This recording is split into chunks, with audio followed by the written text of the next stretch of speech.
was nothing so much in itself, a thin spiral creeping upwards mast high, then flattening out into a mushroom head. But it meant everything to me. Where there was fire, there must be humanity, and where there was humanity, aye, to the very outlayers of the universe, there must be breakfast. It was a splendid thought. I rushed down the hillock and went gaily for that blue thread amongst the reeds. It was not 200 yards away, and soon below me was a tiny bay with the bluest water frilling a silver beach, and in the midst of it a fire on a hearth dancing round a pot that simmered gloriously. But of an owner there was nothing to be seen.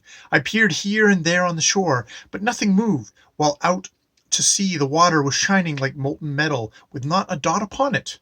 What did it matter? I laughed as, pleased and hungry, I slipped down the bank and strode across the sands. It pleased fate to play bandy with me, and if it sent me supperless to bed, why, there was restitution in the way of breakfast. I took up a morsel of the stuff in the kettle on a handy stick, and found it good. Indeed, I knew at once as a very dainty mess made from the roots of herb the Martians greatly liked. Anne had piled my platter with it when we had supped that night in the marketplace of Seth, and the sweet white stuff had melted into my corporal essence, it seemed, without any gross intermediary process of digestion. And here I was again, hungry, sniffing the fragrant breath of a full meal, and not a soul in sight.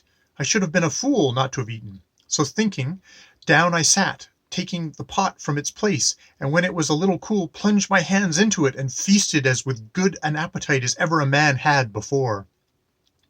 It was gloriously ambrosial, and deeper I went, with the tall stalk of the smoke in front growing from the hearthstones like some strange new plant, the pleasant sunshine on my back, and never a thought for anything but the task in hand.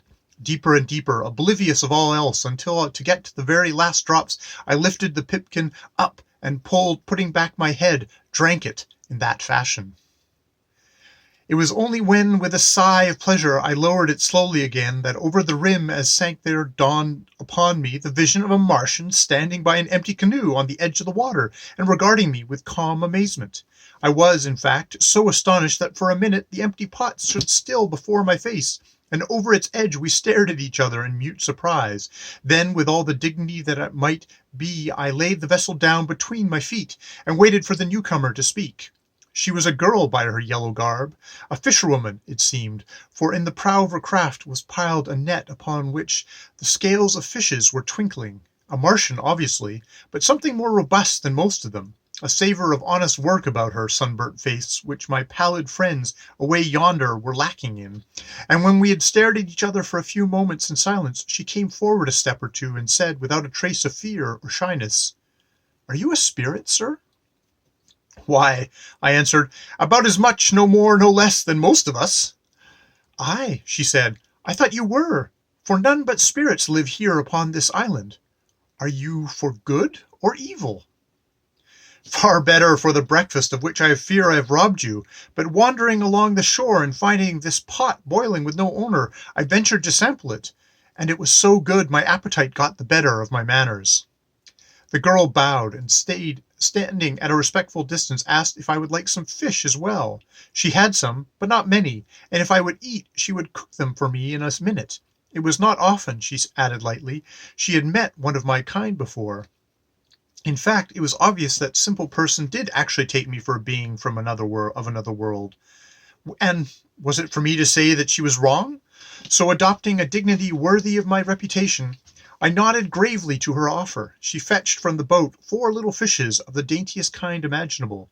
They were each about as big as a hand and pale blue when you looked down upon them, but so clear against the light that every bone and vein in their bodies could be traced. These were wrapped just as they were in a broad green leaf, and then the Martian, taking a pointed stick, made a hollow in the white ashes, laid them in side by side, and drew the hot dust over it again. While they cooked, we chatted as though the acquaintance were the most casual thing in the world, and I found it was indeed an island we were on, and not the mainland, and as I had hoped at first.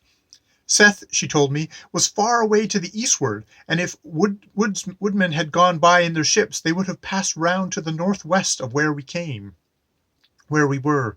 I spent an hour or two with that amiable individual, and, it is to be hoped, sustained the character of a spiritual visitation with considerable dignity. In one particular, at least, that, namely, of appetite, I did honor to my supposed source, and as my entertainer would not hear of payment in material kind, all I could do was to show her some conjuring tricks, which greatly increased her belief in my supernatural origin, and to teach her some new hitches and knots, using her fishing line as a means of illustration, and a demonstration which called from her the natural observation that we must be good sailors up aloft, since we knew so much about cordage. Cordage. Then we parted. She had seen nothing of the woodmen, though she had heard they had been to Seth, and thought, from some niceties of geographical calculation which I could not follow, they would have crossed to the north, just as stated of her island. There, she told me, with much surprise at my desire for information, how I might, by following the forest track to the westward coast, make my way to a fishing village, where they would give me a canoe and direct me, since such was my extraordinary wish, to the place where, if anywhere, the wild men had touched on their way home. She filled my wallet with dried honey cakes, and my mouth with sugar plums from her little store. Then down on her knees went that poor waif of a worn-out civilization, and kissed my hand in humble farewell. And I, blushing to be so saluted, and after all but a sailor, got her by the rosy fingers, and lifted her up, shoulder high, and getting one hand under her chin and the other behind her head, kissed her twice upon her pretty cheeks, and so, I say, we parted.